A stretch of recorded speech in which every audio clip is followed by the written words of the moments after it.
मलपित्त व पोटाचे विकार, छातीत जळजळणे, पोटात जळजळणे, घशाला आंबट पाणी येणे, डोके दुखणे, पोट फुगणे, पोट गच्च होणे, गॅसेस, 2-3 वेळा शौचालयात जाऊन देखील पोट साफ न होणे, IBS, कोलायटिस, मूळव्याध, फिशर, भगंदर यावर विशेष आयुर्वेदिक उपचार। तर आजच संपर्क करा विजयी भव आयुर्वेद, नेवरी तालुका कडेगाव, जिल्हा सांगली। आता पुणे व मुंबई या ठिकाणी सुद्धा संपर्क 91 75 74 34 54 व 73 87 34 34 77।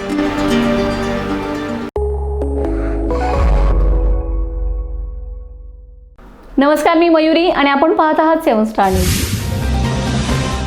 साहित्यरत्न लोकशाहीर अण्णाभाऊ साठे यांच्या विचारांचा वारसा जतन करत सामाजिक समतेचा संदेश पुढील पिढीपर्यंत पोहोचवण्याच्या उद्देशाने नेहरूनगर विटा येथे उभारण्यात येणाऱ्या त्यांच्या पूर्णाकृती पुतळ्याच्या चबुतऱ्याच्या बांधकामाचा पायाभरणी समारंभ तसेच अभ्यासिकेचे भूमिपूजन कार्यसम्राट आमदार सुहास भैया बाबर यांच्या हस्ते उत्साहपूर्ण वातावरणात पार पडले। यावेळी नगराध्यक्षा काजलताई म्हेत्रे, उपनगराध्यक्ष अमोलदादा बाबर, मुख्याधिकारी विक्रमसिंह पाटील, बांधकाम सभापती पृथ्वीराज पाटील, जिल्हा परिषद सदस्य डॉक्टर शीतलताई बाबर, मनीषाताई बागल, सभापती सुवर्णा भोसले, उपसभापती सुहास शिंदे यांची प्रमुख उपस्थिती होती। यावेळी बोलताना आमदार सुहास भैया बाबर यांनी लोकशाहीर अण्णाभाऊ साठे हे केवळ साहित्यिक नव्हते तर सामाजिक परिवर्तनाचे प्रखर योद्धे होते। त्यांच्या लेखणीतून, शाहिरीतून आणि संघर्षातून वंचित, शोषित व कष्टकरी समाजाला न्याय मिळवून देण्यासाठी त्यांनी आयुष्यभर कार्य केले। त्यांच्या स्मृती जपणारा हा पूर्णाकृती पुतळा समाजासाठी प्रेरणास्थान ठरेल असे सांगितले। नगरपालिका निवडणुकीवेळी अण्णाभाऊ साठे यांचा पुतळा उभारण्याचे दिलेले आश्वासन आता प्रत्यक्षात येत असल्याचा आनंद व्यक्त करत त्यांनी दिलेला प्रत्येक शब्द पूर्ण केला जाईल।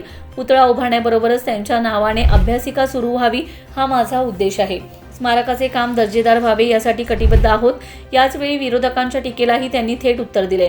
कोणी कितीही टीका केली तरी मी त्याकडे लक्ष देत नाही। विटा शहराचा चेहरा मोहरा बदलण्याची भूमिका घेऊन सर्वांना सोबत घेऊन विकासाची कामे करत राहणार असा ठाम निर्धार आमदार बाबर यांनी व्यक्त केलाय। या कार्यक्रमातून लोकशाहीर अण्णाभाऊ साठे यांच्या विचारांचा वारसा जपण्याबरोबरच विटा शहराच्या सांस्कृतिक आणि शैक्षणिक विकासाला चालना देण्याचा संकल्प करण्यात आलाय। यावेळी आमदार सुहास भैया बाबर यांच्यासह मान्यवरांच्या हस्ते भूमिपूजन करून पुतळा व चबुतऱ्याच्या बांधकामाचा शुभारंभ करण्यात आलाय। यावेळी कार्यक्रमाचे नियोजन आणि आयोजन नेहरूनगर येथील अण्णाभाऊ साठे स्मारक समितीच्या वतीने करण्यात आलं होतं। यावेळी पुतळा समितीचे विश्वनाथ कांबळे, डॉक्टर राजन भिंगारदेवे, नगरसेविका प्राध्यापिका लीला भिंगारदेवे, रुपाली पाटील, वनिता शितोळे, उज्ज्वला पाटील, अपर्णा पाटील, दीपा चोथे, सपकाळ, भाग्यश्री तारळेकर, शीला लिपारे, उज्ज्वला सूर्यवंशी, माजी नगराध्यक्ष नंदकुमार पाटील, नगरसेवक संजय भिंगारदेवे, रामचंद्र भिंगारदेवे, सुरेश पवार, भालचंद्र कांबळे, महेश कदम, श्रीकांत साळुंके, प्रणव हारगुडे, अविनाश शितोळे, अमर शितोळे, ॲडव्होकेट धर्मेश पाटील, वैभव म्हेत्रे, सुरेश पवार, विशाल तारळेकर, प्रकाश सपकाळ, कन्हैया पवार, माजी नगरसेवक शिवाजी हारुगडे, महेश भिंगारदेवे, प्रकाश भिंगारदेवे, निखिल भिंगारदेवे, कैलास भिंगारदेवे, भूषण भिंगारदेवे यांच्यासह पदाधिकारी व कार्यकर्ते मोठ्या संख्येने उपस्थित होते। सूत्रसंचालन नितीन चंदनशिवे यांनी केलेत तर आभार रामचंद्र भिंगारदेवे यांनी मानलेत। Bureau report 7 star news.